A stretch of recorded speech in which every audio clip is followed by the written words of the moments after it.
Chapter 19. Then Pilate took Jesus and had him flogged. The soldiers twisted together a crown of thorns and put it on his head.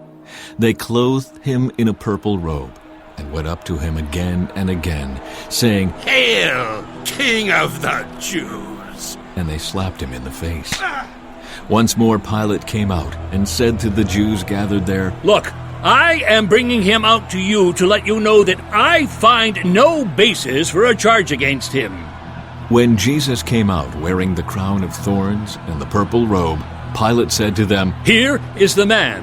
As soon as the chief priests and their officials saw him, they shouted, "Crucify! Crucify!" But Pilate answered, "You take him and crucify him. As for me, I find no basis for a charge against him." The Jewish leaders insisted, "We have a law, and according to that law, he must die, because he claimed to be the Son of God." When Pilate heard this, he was even more afraid, and he went back inside the palace. "Where do you come from?" he asked Jesus. But Jesus gave him no answer. "Do you refuse to speak to me?" Pilate said. "Don't you realize I have power either to free you or to crucify you?" Jesus answered, You would have no power over me if it were not given to you from above. Therefore, the one who handed me over to you is guilty of a greater sin." From then on, Pilate tried to set Jesus free, but the Jewish leaders kept shouting, "If you let this man go, you are no friend of Caesar. Anyone who claims to be a king opposes Caesar." When Pilate heard this, he brought Jesus out and sat down on the judge's seat at a place known as the Stone Pavement, which in Aramaic is Gabbatha. It was the day of preparation of the Passover. It was about noon. "Here is your king," Pilate said to the Jews. But they shouted, "Take him away! Take him away! Crucify him!" "Shall I crucify your king?" Pilate asked. "We have no king but Caesar," The chief priests answered. Finally, Pilate handed him over to them to be crucified. So the soldiers took charge of Jesus. Carrying his own cross, he went out to the place of the skull, which in Aramaic is called Golgotha. There they crucified him, and with him 2 others, one on each side, and Jesus in the middle. Pilate had a notice prepared and fastened to the cross. It read, "Jesus of Nazareth, the King of the Jews." Many of the Jews read this sign, for the place where Jesus was crucified was near the city, and the sign was written in Aramaic, Latin, and Greek. The chief priests of the Jews protested to Pilate, "Do not write the King of the Jews, but that this man claimed to be King of the Jews." Pilate answered. "What I have written, I have written." When the soldiers crucified Jesus, they took his clothes, dividing them into 4 shares, one for each of them, with the undergarment remaining.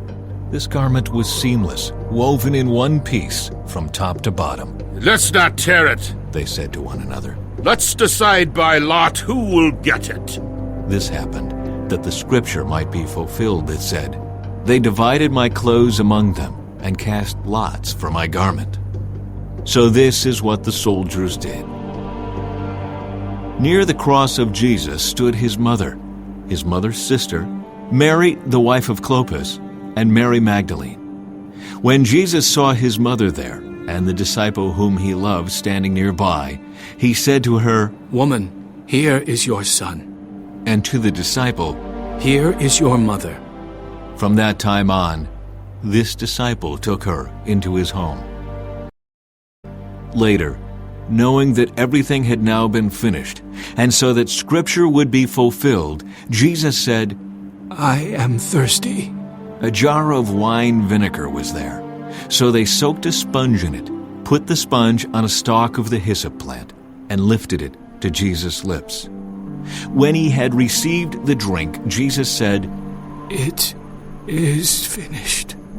With that, he bowed his head and gave up his spirit. Now it was the day of preparation, and the next day was to be a special Sabbath. Because the Jewish leaders did not want the bodies left on the crosses during the Sabbath, they asked Pilate to have the legs broken and the bodies taken down. The soldiers therefore came and broke the legs of the first man who had been crucified with Jesus, and then those of the other. But when they came to Jesus and found that he was already dead, they did not break his legs.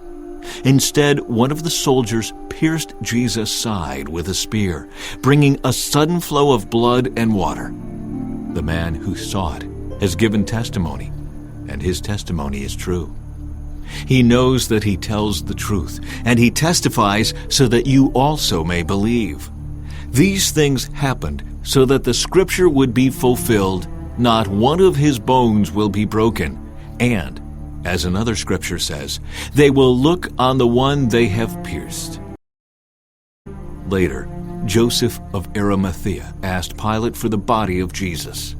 Now Joseph was a disciple of Jesus, but secretly, because he feared the Jewish leaders. With Pilate's permission, he came and took the body away. He was accompanied by Nicodemus, the man who earlier had visited Jesus at night. Nicodemus brought a mixture of myrrh and aloes, about 75 pounds. Taking Jesus' body, the two of them wrapped it, with the spices, in strips of linen. This was in accordance with Jewish burial customs. At the place where Jesus was crucified, there was a garden, and in the garden, a new tomb in which no one had ever been laid. Because it was the Jewish day of preparation, and since the tomb was nearby, they laid Jesus there.